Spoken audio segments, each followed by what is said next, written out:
मुझसे भी प्रश्न करते हैं कि आखिर ये सीहोर के रुद्राक्ष में ऐसा क्या है जो 20 लाख 22 लाख लोग पहुंच गए।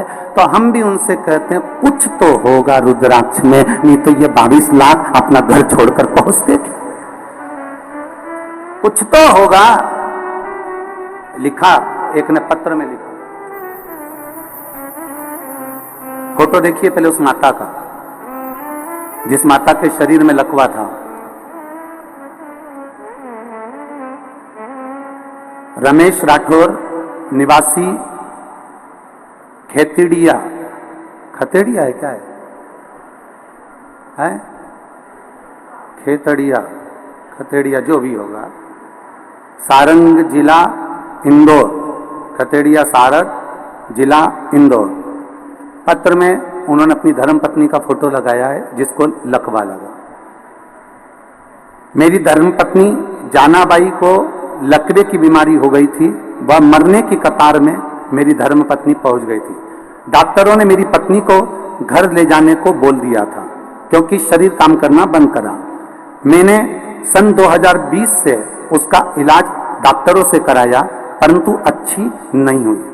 उसके बाद पत्र जरूर पढ़ना आप लोग जो टीवी पर चल रहा होगा। उसके बाद सीहोर गया, वहां से रुद्राक्ष लेकर वहां से आया और भोले बाबा को नित्य जल में रुद्राक्ष को डुबोकर शिव जी को चढ़ा देता और मेरी पत्नी को उस पानी को पिला देता। बाबा की कृपा से मेरी पत्नी जो 2020 से लकवे में पड़ी थी वो एकदम ठीक हो गई, चलने लगी और मैं बाबा को यहाँ प्रणाम करने आया हूँ। आप ही ने लिखा है पत्र, दोनों हाथ ऐसे हिला दो एक बार। श्री शिवाय नमस्तुभ्यम। रमेश जी राठौर, हाँ एक बार हाथ हिला दीजिए। श्री शिवाय नमस्तुभ्यम।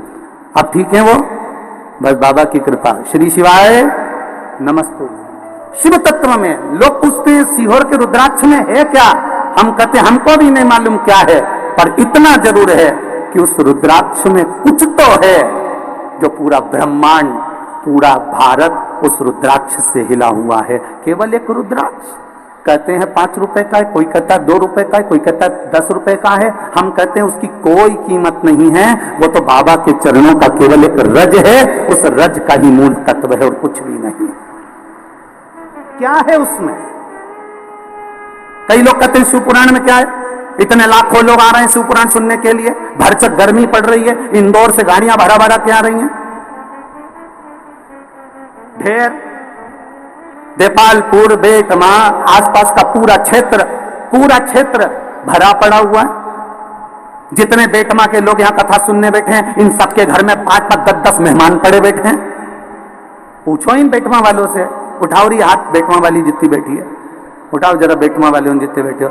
अब इनके जरा विचार करो, इनके घर में 8-8, 10-10 लोग भरे पड़े।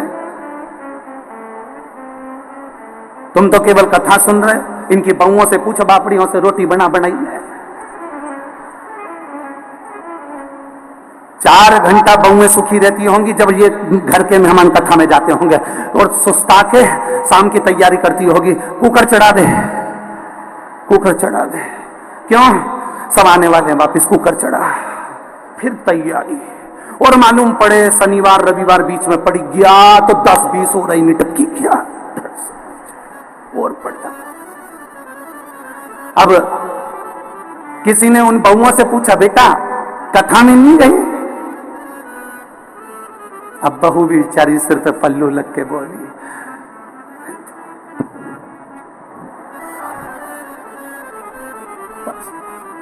अगली बार सीहोर वाला महाराज जब कहीं पास में आएगा, हमारे गांव में नहीं, पास में कभी आएगा तो हम उनसे कह देंगे सासू से, तुम यहां सुनो, हम वहां चले।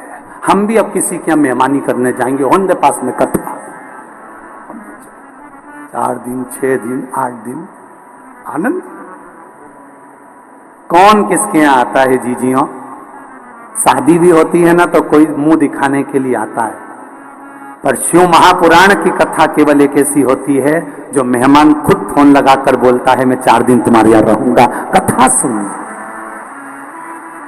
कथा सुनना है। हम शादी में निमंत्रण देने जाते हैं, आना जीजी, आना फूफा जी, आना बुआ जी, आना काका जी, आना मौसी जी, आना मासा जी, आना जीजा जी, आना जी, हम पत्रिका दे देकर आते हैं। और इतने अहंकार में जो भी आता है शादी में ऐसा अप टू डेट बन के आता है, सारा काम हाथ में हाथ चाहिए। पर केवल शिव महापुराण के जितने भगत आपके घर में मेहमान के रूप में आते हैं, आधे से ज्यादा काम तो वही कर लेते हैं। अरे हम आए हैं केवल कथा सुनना है, आनंद लेना है, 7 दिन की भक्ति करना है, आनंद पाना है, इसके बाद चले जाना है। क्या कर रहा है? क्या है शिव पुराण में? इस शिव महापुराण की कथा में है क्या? जो टीवी के सामने सुनते हैं तो कार्य हो जाता है, मोबाइल पर सुनते हैं तो कार्य हो जाता है, पंडाल में बैठकर सुनते हैं तो कार्य हो जाता है, शिवालय में जाके एक लोटा जल चढ़ाते हैं तो कार्य हो जाता है, एक बेलपत्री शिव को चढ़ी हुई खाते हैं तो बीपी शुगर लेवल पर हो जाता है। आखिर इस पुराण में है क्या? ये तो हमको भी नहीं मालूम कि पुराण में है क्या, पर इतना जरूर जानते हैं जिसने विश्वास महादेव पर कर लिया। रामचरितमानस में लिखा है, शंकर विश्वास रूपिणो, शिव पर जिसने विश्वास कर लिया उसको महादेव मिल गया, उसका कार्य सफल हो गया। शिव के मिलने से, शिव के प्राप्त करने से। किसी के यहाँ 19 साल में, किसी के यहाँ 15 साल में, किसी के 8 साल में, किसी के 10 साल में, किसी के 20 साल में संतान हो रही, किसी के 5 साल में, 6 साल में। और आप भी बेटमा के रहने वाले हो, आप भी जिस गांव से आए उस गांव में देखना, आपको सूचना मिली होगी। किसी ने कहा होगा मैंने पशुपति व्रत करा था, मुझे ये हुआ, मैंने पशुपति व्रत करा, मेरे को ये आनंद हुआ। क्या है ऐसा पशुपति व्रत? क्या सुख पाया? आनंद की एक लहर था, आनंद का एक सुख परमात्मा की शरणागति में है, उसके विश्वास, थोड़ी प्रतीक्षा में। शबरी अम्बा ने प्रतीक्षा करी, राम सामने आ गए। विभीषण ने प्रतीक्षा करी, राम सामने आ गए। माता हिल्या ने प्रतीक्षा करी, राम सामने आ गए। आपसे भी निवेदन है, थोड़ी एकदम जल्दीबाजी मत करना कि मैंने अभी लोटा भर के जल चढ़ाया तो भगवान मेरी सुन लेगा, मैंने अभी जल चढ़ाया तो भगवान मेरी सुन लेगा। ना ना ना, थोड़ी प्रतीक्षा करना, उसके दरवाजे तक जाते रहना, उसकी कथा सुनते रहना। जब जब टीवी पर मिले तुरंत रिमोट से ढूंढना और सुनने का प्रयास करना। थोड़ा सा चित्त उसमें लगा कर रखना, रमा कर रखना, डूबे रहना। उसके अंतर्गत वो अपने आप आनंद की अनुभूति करा देगा, अपने आप